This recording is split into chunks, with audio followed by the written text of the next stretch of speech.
예, 구약성경 429면쯤에 있습니다. 429면.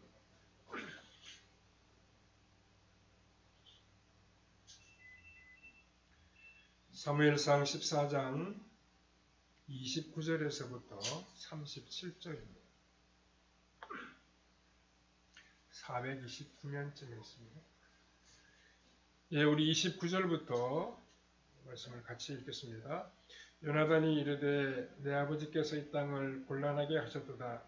보라, 내가 이 꿀 조금을 맛보고도 내 눈이 이렇게 밝아졌거든. 하물며 백성이 오늘 그 대적에게서 탈취하여 얻은 것을 임의로 먹었더라면 블레셋 사람을 살육함이 더욱 많지 아니하였겠느냐. 그날의 백성이 믹바스에서부터 아알론에 이르기까지 블레셋 사람들을 쳤으므로 그들이 심히 피곤한지라.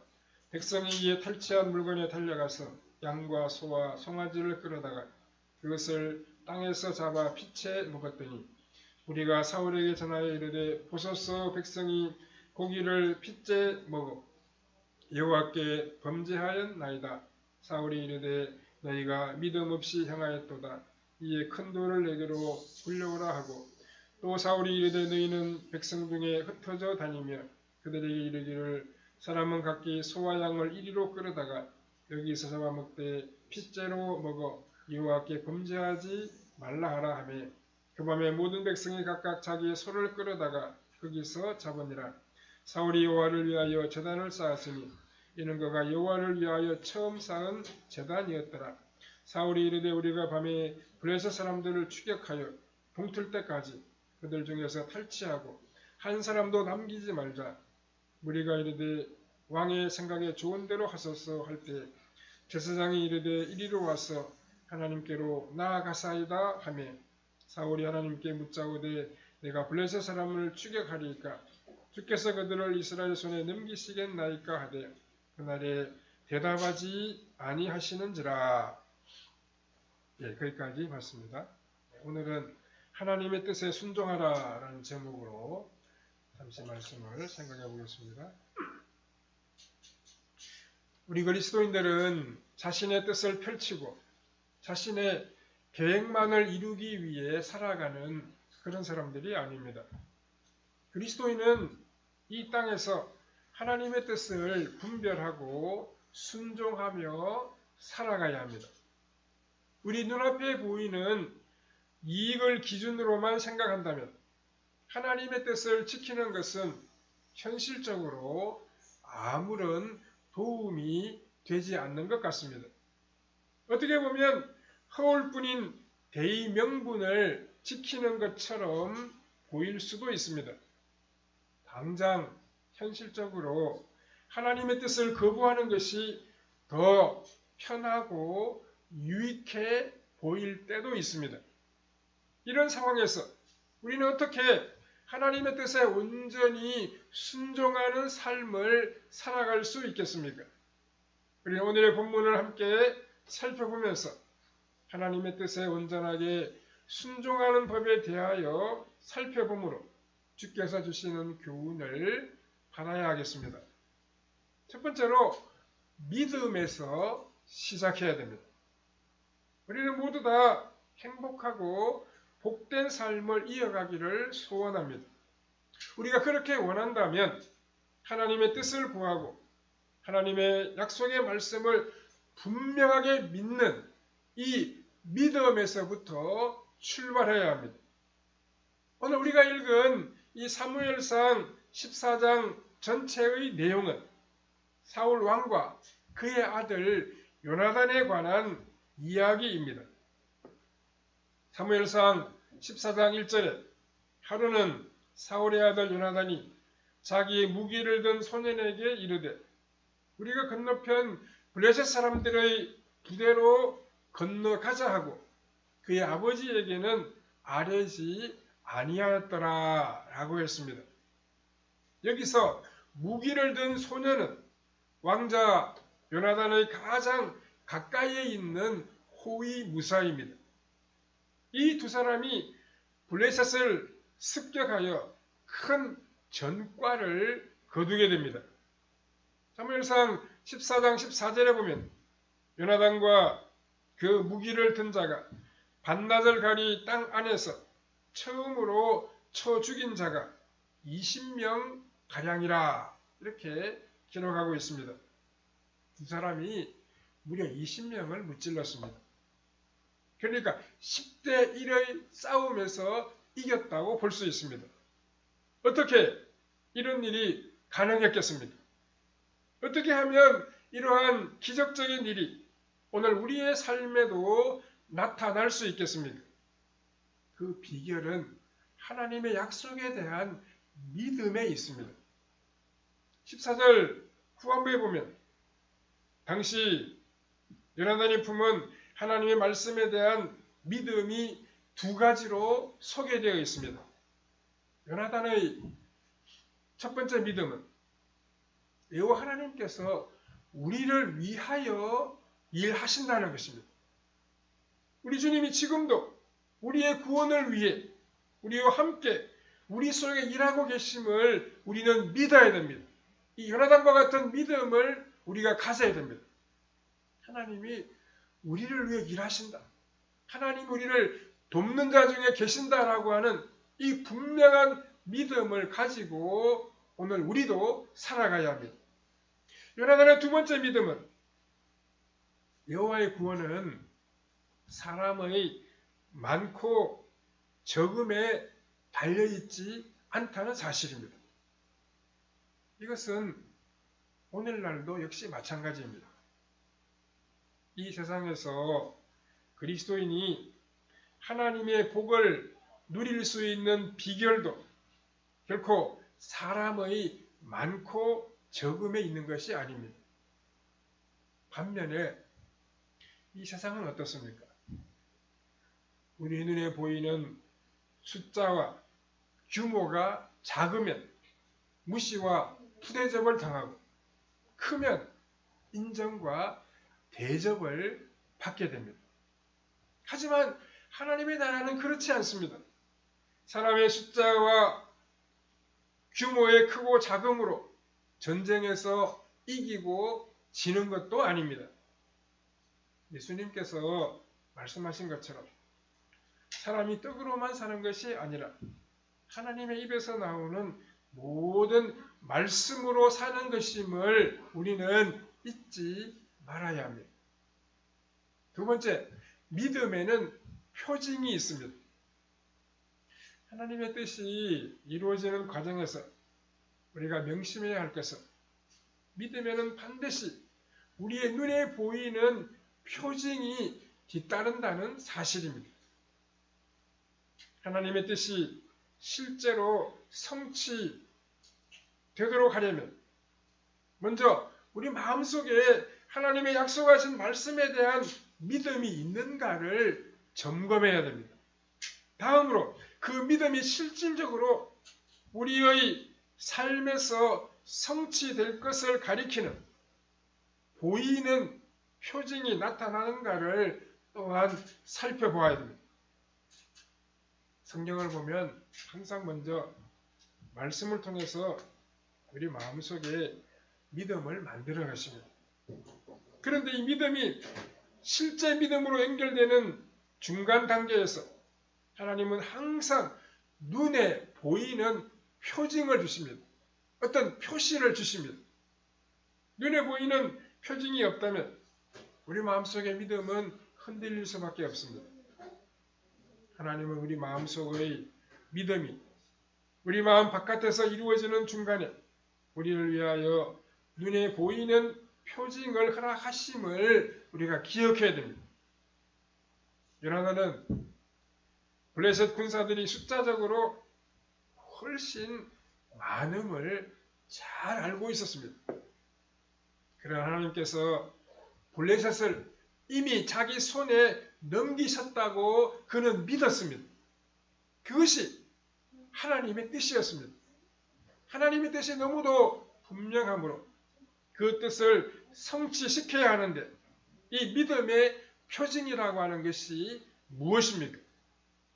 사무엘상 14장 4절에 보면 요나단이 블레셋 사람들에게로 건너가려고 하는 어기 사이 양쪽에는 험한 바위가 있었습니다. 보세스 바위와 세대 바위가 마치 가파른 절벽처럼 양쪽에 이렇게 우뚝 서 있었습니다. 절벽이 수직 절벽은 아니더라도 높은 곳에 서면 상대방이 잘 보입니다. 양쪽에 높이 솟아난 가파른 절벽 아래 중간 지대에는 울창한 잡목들과 수풀들이 무성하게 자라고 있었습니다. 만일 상대편 적군이 가파른 바위 위에 나타났다가 그 아래 중간 지대로 내려오면 이들이 지금 어느 지점을 통과하고 있는지를 잘 알 수가 없습니다. 내려왔던 곳으로 다시 올라갔는지 우리 편으로 침투해 오고 있는지를 확인하기가 어렵습니다. 요나단은 블레셋 군사들과의 대치 상태 전반을 주의 깊게 살펴본 다음에 다음과 같은 작전 계획을 세웁니다. 요나단 일행은 가파른 계곡 속으로 들어가기 전에 먼저 상대방에게 소리를 지릅니다. 야! 이 할례 받지도 못한 블레셋 놈들아! 우리가 이제 그쪽으로 건너가서 너희들을 다 죽일 테다. 이렇게 요나단이 소리쳤습니다. 이렇게 하면 저쪽에서도 맞대응으로 고함을 지른다는 것입니다. 14장 9절에서 그들이 만일 우리에게 이르기를 우리가 너희에게로 가기를 기다리라 하면 우리는 우리가 있는 곳에 가만히 서서 그들에게로 올라가지 말 것이요 라고 했습니다. 반대로 14장 10절에서 블레셋 군사들이 우리에게로 한번 올라오려면 어디 올라와 봐라 하고 말하면 우리가 그들에게로 올라가자는 것입니다. 블레셋 군사들이 요나단 일행의 협박 소리를 듣고서 어디 한번 올라오라면 올라오라 이렇게 반응을 한다면 그 반응은 하나님이 그들을 넘겨주셔서 우리가 승리할 것이라고 하는 표징이 된다는 것입니다. 블레셋의 이러한 태도가 어떻게 하나님이 요나단에게 블레셋을 넘겨주시는 표징이 될 수가 있겠습니까? 그 비밀은 요나단과 블레셋 양쪽 사이에 놓여있는 크고 험한 바위와 그 바위에 대한 블레셋의 마음 자세 때문입니다. 전쟁 중에 양 진영 사이에 놓인 커다란 바위와 수풀은 일종의 불확실성의 세계입니다. 블레셋의 입장에서는 수풀 사이에 이스라엘 군사들이 매복에 있는지 전혀 알 수가 없습니다. 요나단과 병기를 든 소년 두 사람이 크게 소리를 지르지만 바위 틈으로 끌어들이려는 유인 책임을 전혀 알 수 없습니다. 요나단의 이 고함 소리는 블레셋 군사들의 입장에서는 불확실성입니다. 블레셋은 이 불확실성 때문에 14장 9절처럼 적극적으로 반응을 하기가 어렵습니다. 우리가 너희에게로 건너갈 때까지 거기에 가만히 기다려라 하고 적극적인 공격을 예고하는 호언장담을 할 수가 없다는 것입니다. 대신 14장 10절 말씀처럼 우리에게로 올라오라 이렇게 허풍만을 떠는 것입니다. 요나단은 기껏 허풍만을 떠는 블레셋 군사들의 고함 소리를 갑작스러운 침공에 전혀 준비가 되어 있지 않은 확실한 증거로 간주했습니다. 그리고 이 증거를 하나님이 자신들에게 승리를 가져다 주실 표징으로 받아들였습니다. 적군들이 치는 고함 소리를 듣고서 그 고함 소리 행간에 숨어있는 그들의 대비태세의 상태와 수준을 파악해내고 있습니다. 참으로 놀라운 분별력입니다. 요나단은 그 표징을 확인한 다음에 믿음을 가지고 담대하게 적진으로 뛰어들었습니다. 14장 14절을 보면 요나단과 그 무기를 든 자가 반나절 가리 땅 안에서 처음으로 쳐 죽인 자가 20명 가량이라 이렇게 말하고 있습니다. 반나절 동안에 두 사람이 20명을 물리쳤습니다. 이 중요한 비밀이 14장 13절과 14절에 나옵니다. 요나단이 손발로 기에 올라갔고 그 무기를 든 자도 따랐더라. 블레셋 사람들이 요나단 앞에서 엎드려지며 무기를 든 자가 따라가며 죽였으니 요나단과 그 무기를 든 자가 반나절 가리 땅 안에서 처음으로 쳐 죽인 자가 20명 가량이라 라고 했습니다. 당시 요나단이 무슨 무기를 사용했는지 어떤 전략을 펼쳤는지 우리가 자세하게 알 수는 없습니다.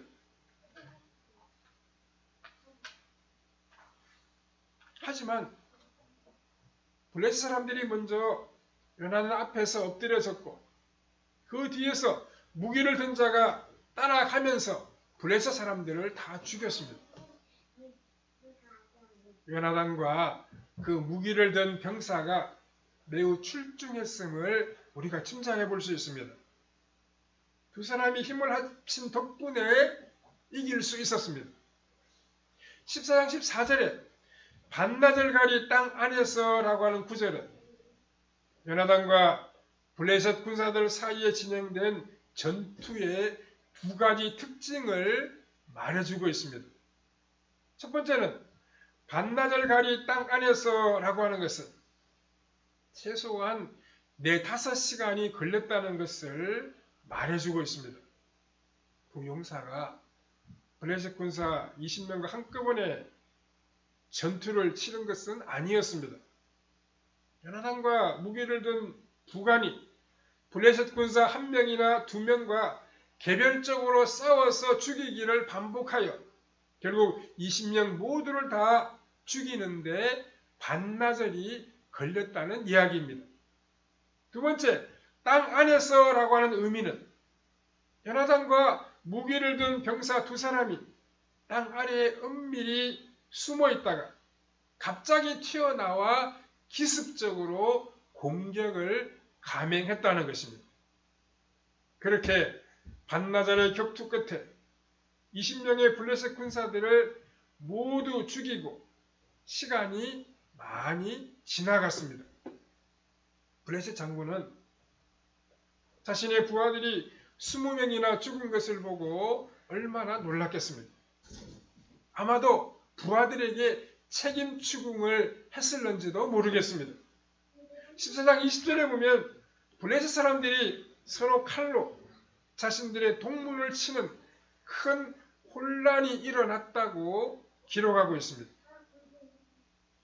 하나님께서 일이 이렇게 진행되도록 역사하셨습니다.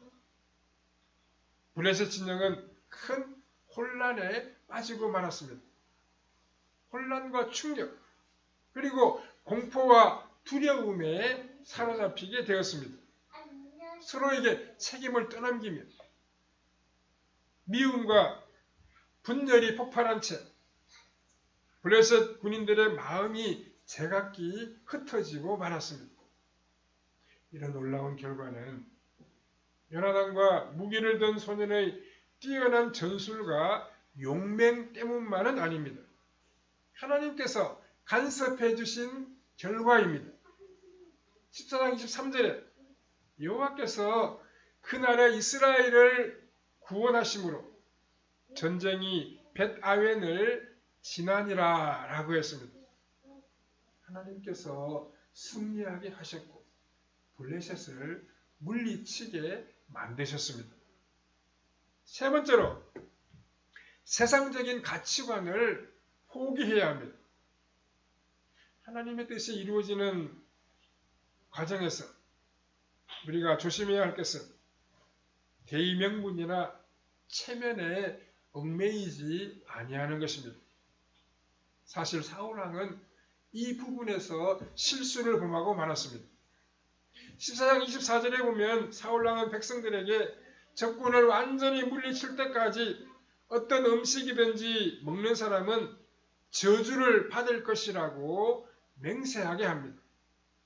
그렇게 엄중하게 명하니 이스라엘 군사들은 만일 전쟁이 끝나기 전에 음식을 먹으면 하나님께 벌을 받겠다고 맹세했습니다.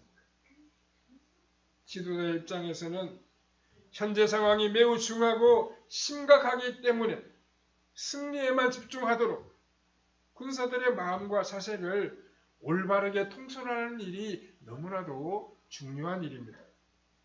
그런데 사울왕은 군사들의 군기를 엄격하게 세우는 것으로 전쟁에서 이길 수 있겠다는 표징을 삼고자 했습니다. 군사들이 음식을 먹을 생각도 없이 눈에 불을 켜고 이를 갈며 블레셋 사람들을 죽일 생각을 하고 있는 모습을 본다면 지도자는 힘을 얻어 전쟁에서 이미 이길 것 같습니다.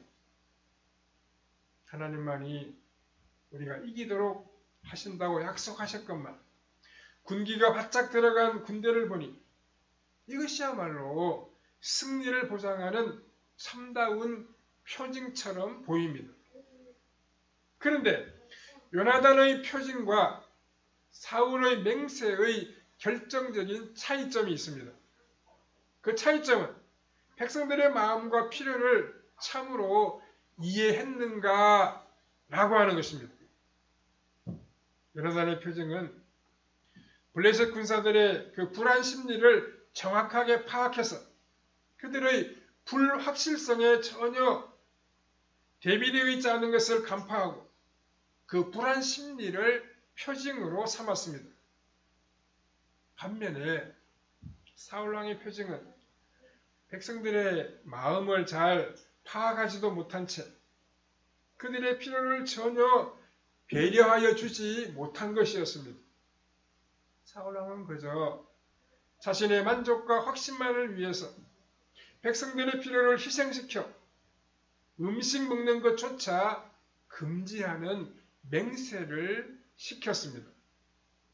백성들의 희생을 담보하는 맹세를 전쟁에서 승리할 표징으로 삼으려고 했습니다. 그런데 14장 27절을 보면 요나단은 사울왕이 군사들에게 맹세를 시키는 것을 듣지 못했다고 했습니다. 그리고 전투 중에 배가 너무도 고파서 꿀을 먹었는데, 야생 꿀을 먹었는데 요나단은 금방 기운을 차릴 수가 있었습니다.